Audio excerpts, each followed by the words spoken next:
Hello friends and welcome to the Exams Made Simple. So we are back again with the Hindu analysis of 9th of August 2026. 9 अगस्त 2026 का the Hindu newspaper analysis हम लेकर के आए हैं। Sunday का दिन है, very important news articles are there. कुछ इतने अच्छे अच्छे न्यूज़ आर्टिकल्स आपको कोई भी नहीं बताएगा। एंड बिलीव मी, अगर आपने लास्ट तक देख लिया तो one of the most educated person आप बन जाओगे जहाँ पे भी आप बैठोगे। स्टार्ट करने से पहले आप लोग से छोटी सी रिक्वेस्ट रहेगी कि लाइक और कमेंट ज़रूर करें और आज कमेंट में अपने कोट फेवरेट ज़रूर लिखें। प्लस अगर आपको लगता है कि कोई इंपॉर्टेंट चीज़ है प्रिपरेशन रिलेटेड जो आपको पूछनी है तो आप पूछ सकते हैं कमेंट सेक्शन में। जैसे कि लक्ष्मीकांत कितनी पढ़नी है, कितनी नहीं पढ़नी, कौन कौन सी बुक्स पढ़नी, कुछ भी पूछ सकते हैं। जो आपको लगता है वो क्वेश्चन आप डाल सकते हैं, बताइएगा ज़रूर। स्टार्ट किया हमने करंट अफेयर्स का रिवीजन सीरीज़, जो कि आप कोर्सेज सेक्शन से ज्वाइन कर सकते हैं। जैसा कि आप देख सकते हैं कोर्सेज फॉर यू में आपको दिख रहा होगा करंट अफेयर्स 2027 का रिवीजन सीरीज़, जिसमें यहाँ पे videos plus notes, economic survey plus budget analysis plus prelims based questions की सारे कुछ आपको मिलेगा 2 सालों का, बहुत ही मिनिमम कॉस्ट में, तो आप ज्वाइन कर सकते हैं। आज के करंट अफेयर्स में आते हैं, उससे पहले मैं आपको कोट्स ऑफ द डे जो कल के हमने सेलेक्ट किए हैं बता दूं। ये जावेद का एक कोट है, डू नॉट जज मी बाय माई सक्सेसेस, जज me by how many times I fell down and got back up again. Nelson Mandela का कोट बहुत ही बेहतरीन कोट है, मोटिवेशनल कोट है। We won't have a society we destroy the environment, Margaret Mead का quote Ketan Chav ने लिखा है। Then Shubhu Thakur, the happiness of your life depends upon the quality of your thoughts.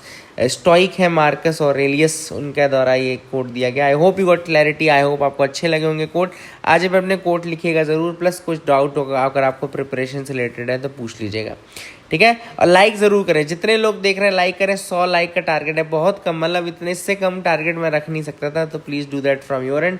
Start करेंगे आज के एनालिसिस के। जैसे कि आप देख पाएंगे आज मैंने पहले तो न्यूज़ आर्टिकल्स यहाँ पे काट के रखे हैं, प्लस नोट्स वेबसाइट पे डाल दिए, ताकि आपको ये ना लगे कि मैं हिंदू से पढ़ा ही नहीं रहा हूँ। तो यहाँ पे आपको दिख रहा होगा what happens if there is no constitutional amendment on delimitation. तो ये हम देखते हैं द हिंदू का ये न्यूज़ आर्टिकल जो है, इसके बारे में एक एक डिस्कस कर लेते हैं क्या इंपॉर्टेंट है। तो 9 अगस्त का न्यूज़ आपको टाइम्स IAS में मिल जाएगा। पहला जो टॉपिक मैंने उठाया है वो है क्या इंडिया को वाकई में करने की आवश्यकता है, क्या करने की आवश्यकता, आप क्या इंडिया को वाकई कॉन्स्टिट्यूशनल अमेंडमेंट लाने की आवश्यकता है ऑन डिलिमिटेशन। ऑथर का कहना है कि नहीं, constitutional amendment is not actually required. क्यों? क्योंकि आर्टिकल 81 एंड 82 ऑलरेडी मैंडेट करते हैं। अगर आप आर्टिकल 81 एंड 82 को पढ़ोगे तो ऑलरेडी बोलते हैं कि भैया वो आपके पास पावर है पार्लियामेंट के पास, ठीक है ना। तो अब 81 एंड 82 क्या है हम देख लेते हैं। तो आर्टिकल 81 एंड 82 बेसिकली गवर्न करते हैं structure and seat allocation of Lok Sabha. जैसे कि अगर आप आर्टिकल 81 पढ़ेंगे तो it sets the maximum strength and principles for distributing seats based on population. तो आर्टिकल 81 बोलता है भैया कि कितनी मैक्सिमम स्ट्रेंथ होनी चाहिए और प्रिंसिपल क्या होना चाहिए सीट डिस्ट्रीब्यूशन का, पॉपुलेशन के बेसिस पे।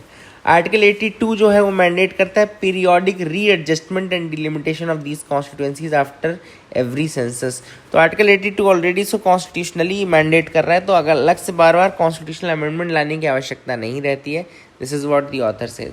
अभी रिसेंटली वही ऑथर ने कहा कि 2 चीज़ें ऑटोमेटिकली हो जाएगी जैसे ही सेंसस आएगा, reallocating Lok Sabha seats among the states and redrawing of the constituencies within the state, ठीक है। तो अब यहाँ पर अभी रिसेंटली बीजेपी गवर्नमेंट एक अमेंडमेंट लेकर के आई थी जिसमें उन्होंने सीट बढ़ाने की कोशिश की थी लोकसभा में 850, विमेन रिजर्वेशन बिल लाने की एंड ये सारी चीज़ें, बट ये फेल हो गया अप्रैल 2026 में, ठीक है ना। अब ऑथर का ये कहना है कि एक तो टाइमलाइन कंसर्न है। टाइमलाइन कंसर्न मतलब कि जैसे डिलिमिटेशन जो लास्ट टाइम हुआ था वो लगभग 6 साल लगे उसको, है ना। 2002 में उसकी कमीशन सेटअप हुई थी, लेकिन इम्प्लीमेंटेशन उसका 2008 में, यानी 6 साल बाद हुआ था। तो कहीं ऐसा ना हो कि इस बार का भी सेंसस उतना टाइम ले ले। तो अगर ऐसा होगा तो 2029 के इलेक्शन के पहले पॉसिबल नहीं हो पाएगा, ठीक है, ये आपका डिलिमिटेशन वाला पूरा पोर्शन।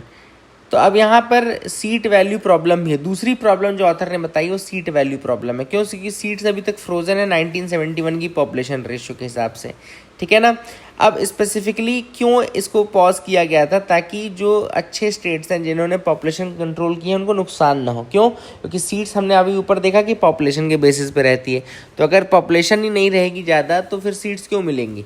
तो जो अच्छे स्टेट्स थे, सदर्न इंडिया के स्टेट्स थे जिन्होंने काफ़ी अच्छा काम किया था फैमिली प्लानिंग में, उनको नुकसान ना हो, इस कारण से सीट का वो फ्रोज कर दिया गया था।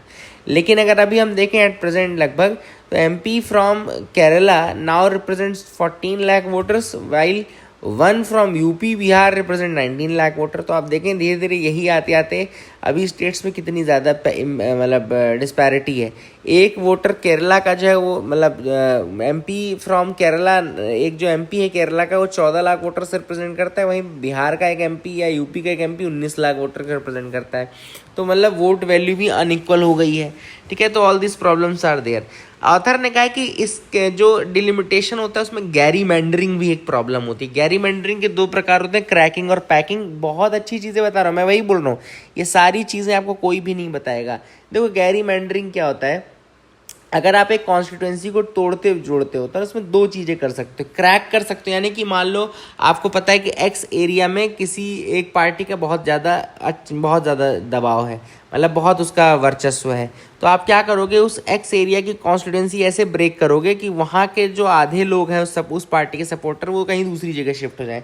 तो आपने क्या कर दिया, स्प्लिट कर दिया सपोर्टर्स को, इसको बोलते हैं क्रैकिंग। और दूसरा वही है पैकिंग। पैकिंग में जब आपको पता चलता है कि इन 3 एरियाज में एक पर्टिकुलर पार्टी के लोग हैं, तो आप क्या करते हो, उन तीनों एरिया को मिला करके एक कॉन्स्टिट्यूएंसी बना देते हो ताकि वो कॉन्स्टिट्यूएंसी आपकी वो पार्टी डोमिनेटेड हो जाए। तो उसको बोलते हैं packing. Packing is opposite of cracking. I hope you got clarity. बहुत ही अच्छी चीज़ें बता रहा हूँ। तो ऑथर ने वही कहा कि भैया इक्वल कॉन्स्टिट्यूएंसी साइज का मतलब ये कहीं से कहीं तक नहीं कि फेयर रिप्रेजेंटेशन मिल रहा है। ऐसी प्रॉब्लम्स क्रैकिंग, पैकिंग की, वोट वैल्यू की, ये सब प्रॉब्लम्स ऑब्वियसली आती रहती हैं। These are the thing which are going on. तो I hope you got clarity. अगली न्यूज़ पे आते हैं। Why Coimbatore is planting bamboo around its lake. अब आप बोलेंगे कि सर ये कहाँ से आप लेकर के आए, तो ये भी भैया द हिंदू का ही न्यूज़ है, मैंने कहीं नहीं से नहीं लाया। देखो लिखा है why Coimbatore is planting bamboo around its lakes. ये आर्टिकल है जो कि आज का ही आर्टिकल है और ये लिखा गया है द हिंदू में।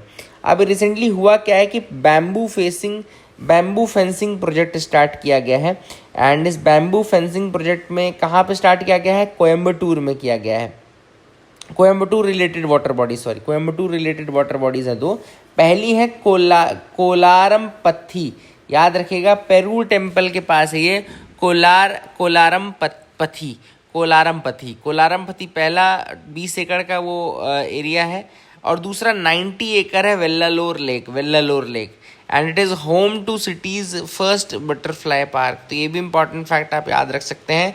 एंड इसके अलावा वेल्लालोर लेक का मैंने आपको बता दिया, सिटीज़ फर्स्ट बटरफ्लाई पार्क, कोलारम पत्थी बता दिया। ये दोनों वाटर बॉडी जरूर याद रखें जहाँ पे ये बैम्बू फेंसिंग की जा रही है। अब देखो बैम्बू फेंसिंग के क्या फ़ायदे हैं। बैम्बू फेंसिंग का फ़ायदा ये कि ये इंक्रोचमेंट को रोकता है, वाटर डंपिंग को रोकता है, बायोडाइवर्सिटी को रिवाइव करता है, ये सारी चीज़ें इसकी हैं। अब इसमें यूज़ होंगे क्लम्पिंग बैम्बूज के शॉर्ट रूट सिस्टम होते हैं that expand slowly in tight clusters, ठीक है ना। तो टाइट क्लस्टर्स के रूप में शॉर्ट रूट सिस्टम एक्सपैंड करता है, तो ये क्लम्पिंग बैम्बूज का यूज़ किया जाएगा।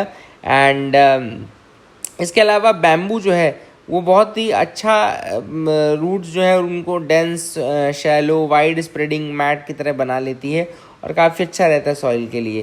तो यहाँ पे इन्वायरमेंटल बेनिफिट्स मैंने आपको दिखा दिए नीचे देखो। फास्टेस्ट जो ग्रोइंग बायोमास है, it can grow up to 3 feet a day, harvestable in 3 to 5 years। तो ये बहुत जल्दी ग्रो कर जाता है और 3 से 5 साल में हार्वेस्टेबल हो जाता है, ठीक है ना। इसके अलावा इसको ये भी पता होगा कि बैम्बू को ग्रीन गोल्ड या पुअर मैन्स टिम्बर भी कहा जाता है, which is a wood substitute. तो याद रखिएगा it is also known as poor man's timber और ग्रीन गोल्ड। तो ये कुछ इंपॉर्टेंट चीज़ें हैं जो आपको याद रखना है। हिस्टोरिकली एक इंपॉर्टेंट चीज़ बता दो कि कौटिल्य के अर्थशास्त्र में भी बैम्बू का जिक्र था, तो ये आप याद रखिएगा। ये तीसरी न्यूज़ जो है ये रूटर्स की न्यूज़ है, sharks as mobile ocean sensors. तो याद रखिएगा हरिकेन प्रेडिक्शन के लिए शार्क का यूज़ किया जा रहा है वहाँ पे डेलावेयर यूएसए में। They are basically using chips, small electronic CTD sensors on the sharks, and they are detecting the data on how they can improve the hurricane intensity forecasting and all. तो basically इस technology में क्या है, CDT conductivity temperature depth sensor attach होता है shark की body में, shark के डॉर्सल फिन मेजर्स में मेजर करता है conductivity which is salinity, then temperature and depth. And जब शार्क आती है near the surface, the tag transmits data to the satellite. तो वो टैग से फिर डेटा सैटेलाइट्स को ट्रांसफर हो जाता है, ठीक है ना। I hope you got clarity.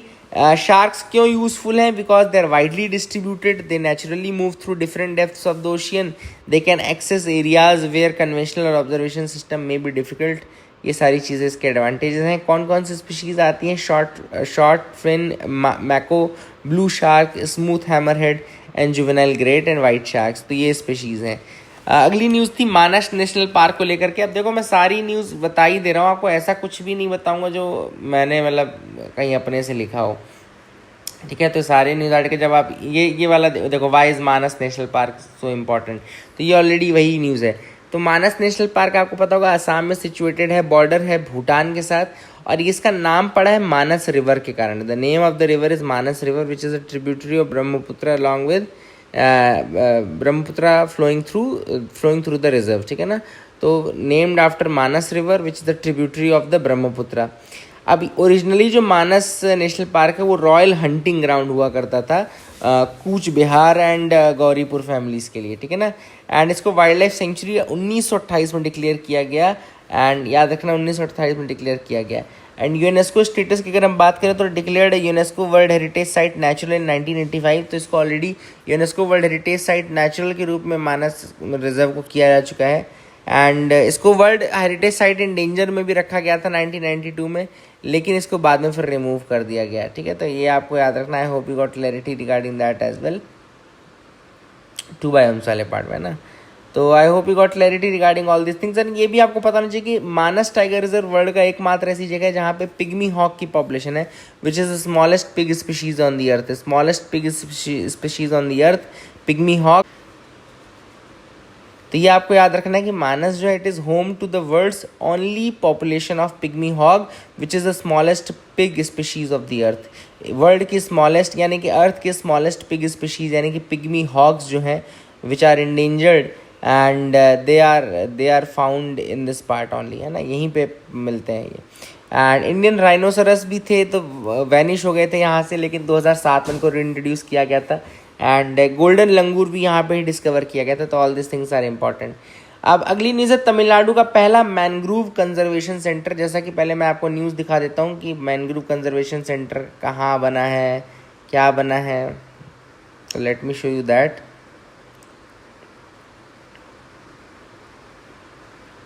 इसमें चलो ठीक है छोड़ो। तो याद रखना तमिलनाडु का पहला मैनग्रूव कंजर्वेशन सेंटर जो है मुजुकुथुरई में बना है, which is near Killai in Cuddalore district. Tamil Nadu का पहला ऐसा सेंटर है मुजुकुथुरई नियर किल्लई। तो it's a ground breaking ceremony जो कि अभी बेसिकली हुई है। एंड ये फॉल करती है यानी कि अंदर आती है, किसके अंदर आती है? Tamil Nadu shore line restoration initiative, TN शोर के अंतर्गत आती है, ठीक है। तो ये भी इंपॉर्टेंट फैक्ट है, याद रखना है। And I hope you got clarity. APEDA facilitates first ever export of GI tagged Mithila makhana. तो अब मिथिला मखाना जो है वो बिहार से पहुंच रहे हैं Australia thanks to APEDA. APEDA क्या होता है? Basically agriculture and processed food export development authority है basically. It comes under the ministry of commerce and industry. याद रखिएगा मिनिस्ट्री ऑफ कॉमर्स इंडस्ट्री के अंतर्गत आते हैं। And they basically facilitate the export in association with the department of agriculture government of Bihar. इनके साथ मिल करके इन्होंने मिथिला मखाना जो बिहार की एक GI टैग है उसको फॉरेन तक यानी कि ऑस्ट्रेलिया तक पहुंचा दिया है, ठीक है। तो ये अवार्ड आप देख सकते हैं, काफ़ी इंपॉर्टेंट है ये चीज़।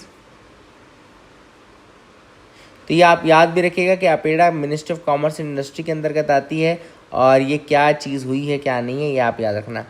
आखिरी जो न्यूज़ है वो है आयरी वेरीफाई। आयरी वेरीफाई क्या है? बेसिकली NEGD यानी कि नेशनल गवर्नेंस जो है आपका MITI के अंतर्गत जो आता है, ministry of electronics and IT। तो इसने पार्टनर किया है AAERI के साथ to launch the AAERI verify. अब ये क्या है? ये एक डिजिटल प्लेटफॉर्म है which is integrated with DigiLocker for verifying documents of Indian students applying to Australian universities. तो ऐसे बच्चे जो इंडियन यूनिवर्सिटीज़ के हैं और ऑस्ट्रेलियन यूनिवर्सिटीज़ में पढ़ना चाहते हैं उनके लिए ये वेरिफिकेशन सिस्टम है, आयरी वेरीफिकेशन। तो आयरी क्या है? Association of Australian education representatives in India. इसको 7 अप्रैल 2026 को लॉन्च किया गया है। I hope you got clarity regarding that as well. AAERI verify. So ये सारे इंपॉर्टेंट न्यूज़ आर्टिकल्स जो थे वो आज के न्यूज़ आर्टिकल्स थे। आई होप आपको अच्छे लगे होंगे। Keep loving us, keep sharing us. Thank you, have a nice day.